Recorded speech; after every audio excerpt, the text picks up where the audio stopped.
1920s, a decade of hope, innovation, and wealth, especially in the United States.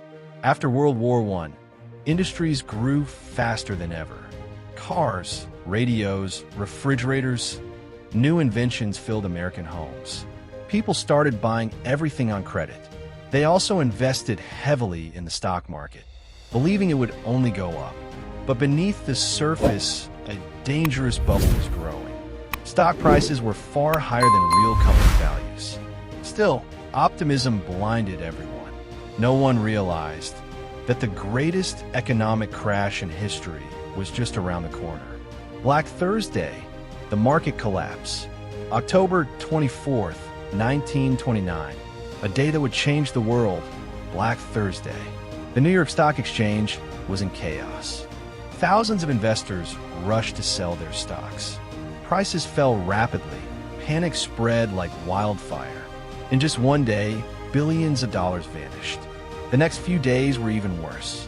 Banks tried to stop the crash, but it was too late.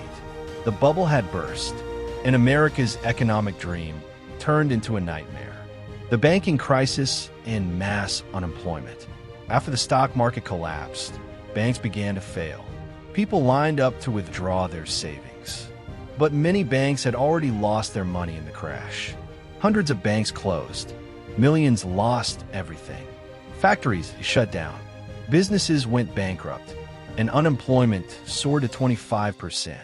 Across America, families lost their homes. Breadlines and soup kitchens became part of daily life. On the farms, crops rotted because no one could afford to buy them. The land of opportunity had become a land of despair.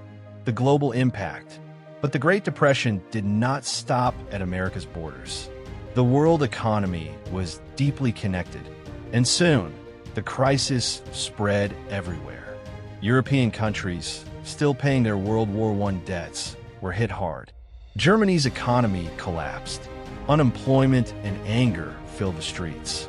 This desperation helped extremist movements rise. And in Germany, it opened the door for Adolf Hitler. The Great Depression didn't just change economies. It reshaped global politics and set the stage for World War II. Roosevelt and the New Deal. In 1933, Franklin D. Roosevelt became President of the United States. His plan to rebuild the country was called the New Deal. For the first time, the government took direct action to help its citizens. Massive public projects were launched. Roads, bridges, dams, giving jobs to millions. Banks were reformed and social programs were created. Slowly, confidence returned. It wasn't an instant recovery, but it gave people hope again. True economic recovery, however, would come only years later, with the start of World War II. Lasting lessons of the Great Depression. The Great Depression changed the world forever. Governments learned they could no longer ignore the economy. Central banks, social welfare, and unemployment support systems grew stronger. People learned that money could disappear overnight, and that security mattered more than speculation. Even decades later, economists still study this dark chapter. When the 2008 global crisis hit, many asked, is this the start of another Great Depression? Thankfully, the lessons of the past helped prevent that. But the warning remains clear. The economy is not just about numbers. It's about people, their homes, their jobs, their lives.